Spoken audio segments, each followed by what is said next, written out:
నమస్తే, నేను మీ కుప్ప పద్మిని. ఇన్నాళ్ళు మీ సపోర్ట్‌ని నాకు అందిస్తూ, మీ ప్రేమని నాకు అందిస్తున్న ప్రతి ఒక్కరికి కృతజ్ఞతలు. ఇప్పుడు చూడబోతున్న ఈ వీడియో కూడా ఖచ్చితంగా మీకు ఉపయోగపడుతుంది. లైక్, షేర్ అండ్ సబ్స్క్రైబ్ చేసి మీ ఇష్టాన్ని అలాగే మీ సపోర్ట్‌ని నాకు అందించండి. అలాగే ఈ వీడియో పట్ల మీ అభిప్రాయాన్ని కామెంట్ సెక్షన్‌లో కామెంట్ చేసి నాకు తెలియజేయండి. నమస్తే. సూర్యోస్మి. నేను మీ విక్రమాదిత్య. ఆరోగ్యమే మహాభాగ్యం, ఆరోగ్యం భాస్కరాధీనం. ఆదివారం మద్యం మాంసం మైదనం వద్దు, ఆరోగ్యం ఐశ్వర్యం వద్దు. మీరు ఆచరించండి, 10 మందిని ఆచరింపచేయండి. ఆచరించండి, ఆరోగ్యవంతులుగా ఉండండి. ఆచరించండి, ఐశ్వర్యవంతులు కండి. ఆచరించండి, ఆనందంగా జీవించండి. సూర్యోస్మి. జ్యోతిష్య శాస్త్రం ఒక అద్భుతం. వేదాంగమైన జ్యోతిష్య శాస్త్రం అనేటువంటిది మానవ జీవన గమనానికి ఒక వరం. జ్యోతిష్య శాస్త్రం నీ జీవితంలో వెలుగునింపే ఒక భాష. ఆ భాష నీకు అర్థమైతే ప్రకృతి నీతో మాట్లాడుతుంది. అస్ట్రాలజీ నేర్చుకోవాలి అనుకునే వారికి అద్భుత అవకాశం. మురళీధర శర్మ గారి అస్ట్రాలజీ క్లాసెస్ అతి త్వరలో మొదలు కాబోతున్నాయి. 100% జాబ్ గ్యారంటీ. వివరాల కొరకు సంప్రదించండి. నమస్తే, వెల్కమ్ టు అవర్ ఛానల్. నేను పద్మిని. ప్రస్తుతంతో పాటు ప్రముఖ ఆధ్యాత్మికవేత్త, సూర్య ఉపాసకులు, sun spiritual society founder Vikramaditya గారు మనతో పాటు ఉన్నారు. మాట్లాడదాం సార్. నమస్తే సార్. సూర్యోస్మి తల్లి. సార్, ద్వాదశ రాశులకి, ద్వాదశ జ్యోతిర్లింగాలకి ఖచ్చితంగా సంబంధం ఉంది. ఏ రాశి వాళ్ళు ఏ జ్యోతిర్లింగాన్ని దర్శించాలి అనే విషయాన్ని చాలా అద్భుతంగా తెలియజేస్తున్నారు. సో మనకి రకరకాల కష్టాలు ఉన్నాయి, మేము ఇది చేసాం అది చేసాం కాదు, అన్నిటికీ అసలు సిసలు మూలం ఈశ్వరుడే. ఆయన చెంతకు వెళ్తే మన చింతలన్నీ పటాపంచలవటం ఖాయం. మేషరాశి గురించి చాలా అద్భుతంగా మీరు వివరించి ఉన్నారు ఆల్రెడీ. రామేశ్వరం వెళ్ళాలి అని చెప్పి ఉన్నారు, అనుభవించి దాన్ని ఎక్స్ప్లెయిన్ చేశారు. మరి మిగిలిన రాశుల వాళ్ళు కూడా ఉన్నారు కదా. వృషభ రాశి. ఈ వృషభ రాశి వాళ్ళు ఏ నక్షత్రాలు వస్తాయి వృషభ రాశిలో, ఎవరెవరు వెళ్ళాలి, అసలు ఎక్కడికి వెళ్ళాలి, ఏ జ్యోతిర్లింగాన్ని దర్శించాలి, ఒక్కసారి మీ ద్వారా. తప్పకుండానమ్మా. మీరు అడిగారు అసలు జ్యోతిర్లింగాలకి ద్వాదశ రాశులకి ఏమైనా సంబంధం ఉందా అని. మీరు ఎప్పుడైనా సోమనాథీశ్వర్ గురించి, దేవాలయం గురించి విన్నారా? అంటే అప్పట్లో దండయాత్రలు జరిగే సమయంలో కొన్ని వందల సార్లు సోమనాథ దేవాలయాన్ని దోచుకున్నారు. 100 సార్లు? అంటే అంత సంపద ఉంది. ఆయన అంత దోచుకున్నా ఇంకా ఉందంటే అర్థం చేసుకోండి. అంత దోచుకున్నా కొన్ని వందల సార్లు. అసలు సంపద అంటే విష్ణు ఆలయాల్లో ఉంది అని వింటూ ఉంటాం, ఈశ్వరాలయాల్లో కూడా సంపద. అసలు సంపదకి మూలమే ఈశ్వరుడు. బంగారాన్ని, ఆయన వీర్యమే బంగారం. కరెక్టే అనుకోండి, కానీ ఇది ఆశ్చర్యపరిచేటటువంటి అంశం. ఓకే, మీరు అంటే శ్రీకృష్ణ పరమాత్మ అంటే ఇప్పుడు మనం రామేశ్వరం రాముల వారు ప్రతిష్ఠ చేస్తే ఇది శ్రీకృష్ణుల వారు ప్రతిష్ఠించారు. అద్భుతం. పరమాత్మ ప్రతిష్ఠించినటువంటి దేవాలయం సోమనాథేశ్వరం. సోమనాథ్. అయితే వృషభ రాశి వాళ్ళు ఇప్పుడు అంటే మనం జ్యోతిష్ మీరు అడిగిన దానికి నా సమాధానం ఇంకా పూర్తి చేయట్లేదు. చెప్పండి. అదా మనకి ఎన్నో రాశి అవుతుంది అది? రెండో రాశి. అధిపతి ఎవరు? రాశ్యాధిపతి శుక్రుడు. దేనికి ఆధిపత్యం? లక్ష్మి. ధనానికి, వాక్కుకి. మీకు రాముల వారు మాట్లాడింది పెద్దగా ఉండదు. ఆయన వాక్కు పరిపాలన చేసుకుంటూ వెళ్ళిపోయారు తప్ప ఎక్కడ దాని గురించి పెద్దగా మాట్లాడలేదు. కానీ ఇక్కడ శ్రీకృష్ణ పరమాత్మ బోధిస్తూనే, అంటే వాక్కు, ఇంకొకటి 2 సంపద, ధనస్థానం, కుటుంబ స్థానం. ఆయనకి కుటుంబం ఎక్కువ పెద్దది కదా శ్రీకృష్ణ పరమాత్మ. అంటే ఆ జ్యోతిర్లింగాలను ఏదో చెప్పేయటం కాదు. మీరు అడిగారు దానికి సంబంధం ఏంటి అంటే ధనస్థానం, ద్వితీయ స్థానం, వాక్కు స్థానం, కుటుంబ స్థానం, రెండో ఇంటికి అంత ఆధిపత్యాన్ని ఇచ్చారు. అది శ్రీకృష్ణ పరమాత్మ చేత నిర్మింపబడింది. అంటే మనం ధర్మాలతో మార్చుకుంటే అతి పురాతనమైనటువంటి దేవాలయం సోమనాథేశ్వర. ఇంకొకటి ఏంటంటే మీకు కోనార్క్లో సూర్యనారాయణమూర్తి దేవాలయంలో ఉన్నటువంటి విగ్రహ ప్రతిష్టకి సోమనాథ ఈశ్వరాలయంలో ఉన్నటువంటి విగ్రహానికి పోలికలు ఉంటాయి. గాలిలో ఉండేదంట శివలింగం.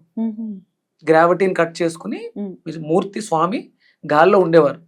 అది ప్రశస్తి. అంటే ఒక బరువైనటువంటి శివలింగం గాల్లో ఎలా తేలుతుంది? ఆర్కిటెక్చర్ బాబాయ్. అంటే చుట్టూ మ్యాగ్నెటిక్ ఫోర్స్ ఉంది. అంటే మ్యాగ్నెటిక్ ఫోర్స్ ఉండాలంటే అది దేంతో తయారై ఉండాలి? ఇనప వస్తువు అయి ఉండాలి. కానీ మరి ఇనువు కాదే, అదొక అద్భుతమైనటువంటి శిల్పమే, రాయి. ఆ రాయికి ఉన్నటువంటి శక్తి అంటే ఇప్పటికే చెప్తారు. అక్కడ దాన్ని ధ్వంసం చేసినప్పుడు అందులోంచి ఒక రాతిని తీసుకెళ్లి మీకు మక్కాలో ఉన్నది దాని యొక్క కింద ఈశ్వరుడే ఉన్నాడు అని అంటారు. అదే ఆ శిల అంటే ఆ శిలకి అంత శక్తి ఉందా అని వాళ్ళు దాన్ని పట్టుకెళ్ళిపోయారు అనమాట. అంటే అక్కడ ఉన్నటువంటి మహిమ ఏంటి, క్షేత్రానికి ఉన్నటువంటి మహిమ. దాన్ని అందుకని అక్కడ ఆ ప్రతిష్ట శ్రీకృష్ణ పరమాత్మ ప్రతిష్ఠించడం జరిగింది. భారతీయులు గర్వపడేటువంటి దేవాలయం సోమనాథేశ్వరాలయం. అద్భుతం. ఇది ఇక మనకి వృషభ రాశికి వృషభ ఆర్థిక సమస్యలతో సతమతమవుతున్న అందరూ శివుడు అంటే ఇప్పుడు అక్కడ ఉన్నటువంటి సంపద ఇప్పటికీ మీకు బంగారు తాపడాలు లోపల ఇప్పటికీ అంటే వాళ్ళంతా రత్నాలు మనులు మాణిక్యాలు బళ్ళతో దోచేసినా కూడా ఇంకా ఉంది అక్కడ అంత సంపద. శివుడు ఇవ్వలేని సంపద అమ్మా. అదే కదా. వెళ్ళండి. ఆర్థిక సమస్యలు చుట్టూ ముట్టేస్తున్నాయి, ఏం చెయ్యాలో అర్థం కావట్లేదు. సోమనాథేశ్వరాలయం దర్శనం చేసుకోండి. ఒక వృషభ రాశి వాళ్ళకి ప్రధానంగా మనం వెళ్ళాలి. ఆర్థిక సమస్యలతో సతమతమయ్యే వాళ్ళందరూ కూడా వెళ్ళాల్సినటువంటి క్షేత్రం. వృషభ రాశి అంటే కృత్తిక, రోహిణి, మృగశిర వీళ్ళు ఖచ్చితంగా వెళ్ళాలి. మరి మాకు తెలియదండి, మా నక్షత్రం తెలీదు, రాశి తెలీదు అనుకునే వాళ్ళకి నామ నక్షత్రాలు బట్టి కూడా మనకి కృత్తిక 2, 3, 4 పాదాలు ఆ ఈ ఉ ఏ వస్తాయి. రోహిణి 4 పాదాలు ఓ వా వి వు. అంటే వి లెటరు ఓ లెటర్ కి సంబంధించి ఇంగ్లీష్ లెటర్స్. తెలుగులో ఇంగ్లీష్ కూడా అనుకోవచ్చా? ఓ అంటే ఓబ్లేష్, ఓంకార్, ఓ ఓ వా వి వు. మృగశిర నక్షత్రానికి సంబంధించి వేవో కా కి అంటే కే లెటరు వి. ఇవన్నీ కూడా మనకి వృషభ రాశికి సంబంధించినటువంటి. మృగశిర 1, 2 పాదాలు వాళ్ళు. అద్భుతం. సో వీళ్ళందరూ కూడా ఖచ్చితంగా వెళ్ళాలి. ఈ అక్షరాలతో పేర్లు మొదలయ్యే వాళ్ళు కూడా వెళ్ళాలి. అంటే భారతదేశంలో అంటే భారతదేశం అనగానే మనకి కాశీని మనం ప్రధానంగా హిందూ ధర్మానికి ప్రాణం ఆయుపట్టు వారణాసి. ఈ వారణాసిని అనుసంధానం చేసుకుంటూ ఈ మిగతా 11 దేవాలయాలు అంటే జ్యోతిర్లింగంలో వారణాసి కూడా ఒక పాత్ర వహిస్తుంది. గంగా నది మనల్ని అక్కడ ప్రక్షాళన చేస్తుంది. ఈ ఆలయాలు కూడా ప్లేస్మెంట్స్ కూడా ఇంపార్టెన్స్ ఉంది అని చెప్తారు. ఆ 12 ప్లేస్ అంటే కాశీతో పాటుగా 12 జ్యోతిర్లింగాల్ని కలుపుకుంటూ వెళితే మనకి శంకు ఆకారం వస్తుంది. ఏమి నిర్మాణం, ఏమి అసలు వందల వేల సంవత్సరాల ముందు ఋషులు దర్శించి శక్తి అంటే ఇప్పుడు మనకి ఇవన్నీ కూడా అష్టాదశ శక్తి పీఠాలు, ద్వాదశ జ్యోతిర్లింగాలు. జ్యోతి అంటే వెలుగు. ఈ వెలుగును చూసుకుంటూ అక్కడ ఉన్నటువంటి అష్టాదశ శక్తి పీఠాల్లో అమ్మవారి శక్తిని స్వీకరించుకుంటూ మనం అనుసంధానం అయితే ఇవన్నీ చిన్న చిన్న సమస్యలు చిటికేస్తే అంతే కదా. మేము అవి చేస్తాం ఇవి చేస్తాం బాధపడిపోతున్నాం. ఆర్థిక సమస్యలు లేని వాళ్ళంటూ లేరు అసలు. 100కి 90% ఇదే. మీరు రెగ్యులర్ గా చూడండి, వృషభ రాశి వాళ్ళు లేదా నామనక్షత్రాలతో ఉన్నవాళ్ళు అక్కడికి వెళ్ళి ఓంకారేశ్వర స్వామి దర్శనం చేసుకుని ఈ శ్రావణ మాసంలో కానీ లేకపోతే ఎప్పుడైనా సరే కొల్హాపూర్ లక్ష్మీదేవిని దర్శించుకోండి. మీ జీవితంలో ఆర్థిక సమస్యలు తీరకపోతే నన్ను అడగండి. మీ ఛాలెంజ్ అయితే ఛాలెంజ్ సమస్య లేదు. అద్భుతం సార్. అగత్యాల వారు కొల్హాపూర్ లక్ష్మీదేవి దగ్గరకు వచ్చి స్తుతించిన స్తోత్రాలు ఉన్నాయి. అమ్మవారు మీరు అద్భుతమైనటువంటి మిరాకిల్ చూపించింది నాకు. మీకు లోపలికి వెళ్ళి అమ్మవారి పాద దర్శనం తీసేశారు, తెలుసు కదా. నేను వెళ్ళాను అంటే మామూలు దర్శనానికే వెళ్ళాను. నేను నాకు ఇంతటి యోగ్యతను ఇస్తుందమ్మా నేను అనుకోలేదు. మనం అప్పుడు లక్ష్మీ కవచాన్ని ఇవ్వడం జరిగింది. అందరూ ఇళ్లలోనూ లక్ష్మీ తీసుకొచ్చాను కదా. మరి అంత చేస్తే అమ్మ తన బిడ్డను లోపలికి తీసుకెళ్లి పాదాలు ముట్టించుకునే అవకాశం ఇచ్చింది. బయట కూర్చుని ఉన్నాను. బయటకు వచ్చేసిన తర్వాత లోపల దర్శనం జనం విపరీతంగా జనం ఉన్నారు, వెళ్ళడానికి అవ్వట్లేదు. బయట మండపంలో ఎదురుగుండా ఉండే మండపంలో మనకి శ్రీ కూర్మ ఉంటుంది, కూర్మ అవుతుంది. దానిపై కూర్చుని మధ్యలో పైన అష్టదళ పద్మం ఉంటుంది, కింద కూర్చుని చదివే అమ్మవారి స్తోత్రం చదివే. ఒక ఆయన వచ్చారు, లక్ష్మీ కవచం చదివే. ఆయన ఎవరో మీకు తెలియదు? ఆయన ఎవరో నాకు తెలియదు. ఇలా అన్నాడు, అంటే లాంగ్వేజ్ ప్రాబ్లం, అక్కడంతా మరాఠీలు కదా. ఏమన్నాడు అన్నాడు, అంతే అంతే అన్నాడు. మనకి నాతో పాటు ప్రసాద్ వస్తాడు కదా, ప్రసాద్ ఎవరన్నా మాట్లాడుతాను గురుగారు అని బయటకు వెళ్ళాడు. ఆయనతో పాటు వెళ్ళి రా ప్రసాద్ అన్నాను. వెళ్ళాం లోపలికి. గేట్ దగ్గర నిలబెట్టాడు. లోపల ఒక ఆవిడ ఇప్పటికప్పుడు బట్టలు మారుస్తూ ఉంటారు. అమ్మవారికి మీకు గంటకి బట్టలు మారుతూ చీరలు మారుస్తూ ఉంటారు. ఆవిడ ఎలా అంది, ఏమన్నాడో తెలియదు అంది. లోపలికి వెళ్ళాం. ఆ వస్త్రాలంకరం అయిపోయిన వెంటనే అంతే, సైకిలే, మాట కూడా కాదు, సైకిలే. వెళ్ళా అమ్మవారి పాదాలు పట్టుకొని వచ్చాను. అదృష్టవంతులు. మీతో పాటు ఉన్న ప్రసాద్ గారు కూడా సత్సంగత్యం.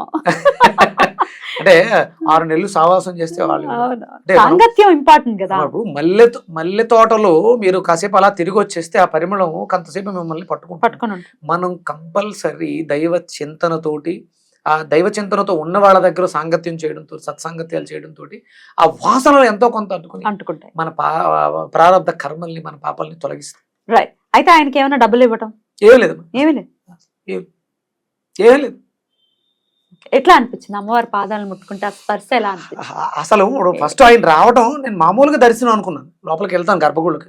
కానీ ఆయన అలంకారం చేసిన వ్యక్తి బయటికి దిగి వచ్చేస్తే ఆవిడ సైగ చేసింది.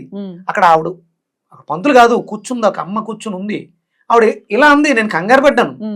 తీసేశారు కదా స్పర్శ దర్శనం, పోనీ ఇంకా ఎవరు ఉన్నారు అనుకుంటే అనుకోవచ్చు. నన్ను ఇలా పైకి వెళ్ళమంటే నాకు భయం వేస్తుంది. అసలు అంటే భయం కాదు, నాకు ఆనంద పారవశ్యం.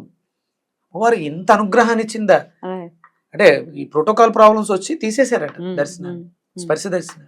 ఎట్లా అనిపించింది పాదాలు ముట్టుకున్నప్పుడు? వాట్ ఇస్ అమ్మవారు అక్కడ నిలబడి ఉందమ్మా, చిన్న మూర్తి, చిన్నగా ఉంటుంది ఆవిడ, ఎంత ముగ్ధ మనోహరంగా ఉంటుందో. ఆవిడ ముట్టుకుని అంటే అది బంగారపు పాదాలు అవి. జన్మ ధన్యమైపోయింది. అంటే ఇది ఇలా చెప్పుకుంటూ వెళ్తే అనుభవాలు అనుభవిస్తూనే ఉన్నాను, దర్శిస్తున్నాను. సోమనాథ్ ఇంకా నేను చూడలేదు, కాకపోతే ఈ విషయం తెలుసుకున్నాను. అవకాశం ఉన్న వాళ్ళు వెళ్ళగలిగిన వాళ్ళు వెళ్ళొచ్చేస్తారు. వాళ్ళని పంపించడం వల్ల స్వామివారి పిలుపు అనుగ్రహం విశేషంగా వస్తుందనే స్వార్థంతో. బ్యూటిఫుల్. ఖచ్చితంగా కోరిక తీరాలి. అలాగే మన వాళ్ళు వృషభ రాశికి ప్రత్యేకించి సంబంధించిన వాళ్ళు, అలాగే ఆర్థిక పరమైన ఇబ్బందులు ఉన్న వాళ్ళందరూ కూడా సోమనాథ్ దేవాలయాన్ని ఖచ్చితంగా సందర్శించారు. ఆర్థిక సమస్యలు ఇబ్బంది పెడుతున్న సోమనాథేశ్వరం వెళ్ళి రావడానికి డబ్బులు మరి ఆల్రెడీ ఆర్థికంలో ఉన్నాం, మధ్యప్రదేశ్ లో ఉన్నాం. మధ్యప్రదేశ్ అంటే ఎలా మరి బతకడానికి అప్పు అయితే చేస్తున్నాం కదా, చెయ్యండి, ఏం పర్లే, దీన్ని చేయొచ్చా? చెయ్యండి, పర్లే, ఏమీ పర్లేదు. మీరు వెళ్ళొచ్చిన తర్వాత సెకండ్ క్లాస్ ట్రైన్ లో వెళ్ళేసి రండి, ఎంతో అవ్వదు. చేయాలండి. అంటే కొన్ని నాట్లకి మనం అప్పు చేసినా తప్పులేదు.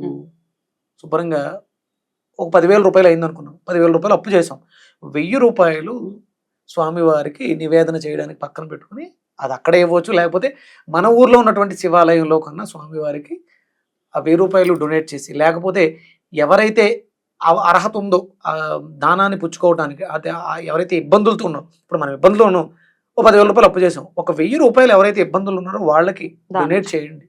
అక్కడికే పట్టుకెళ్ళి ఇవ్వాల్సిన అవసరం ఏం లేదు. మన ఊరు శివాలయంలో దాన్ని డొనేట్ చేయొచ్చు, అవసరం ఉన్న వాళ్ళకి సహాయం చేయొచ్చు. ఈ 9,000 రూపాయలతోటి దర్శనం చేసుకొని రండి.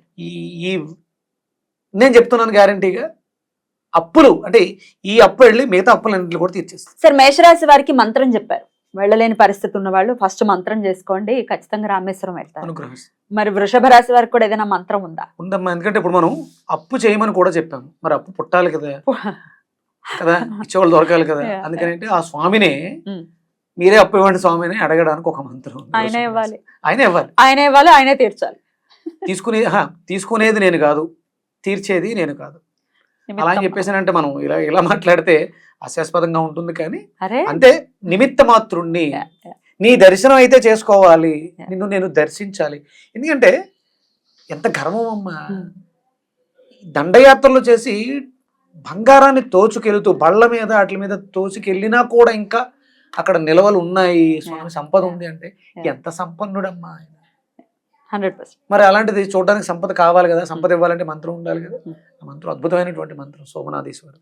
సో సంపదని కోల్పోయాము, మనమే చాలా మంది అనుకుంటారు, మనమే కొల్లగొట్టుకుంటాం మన సంపదని.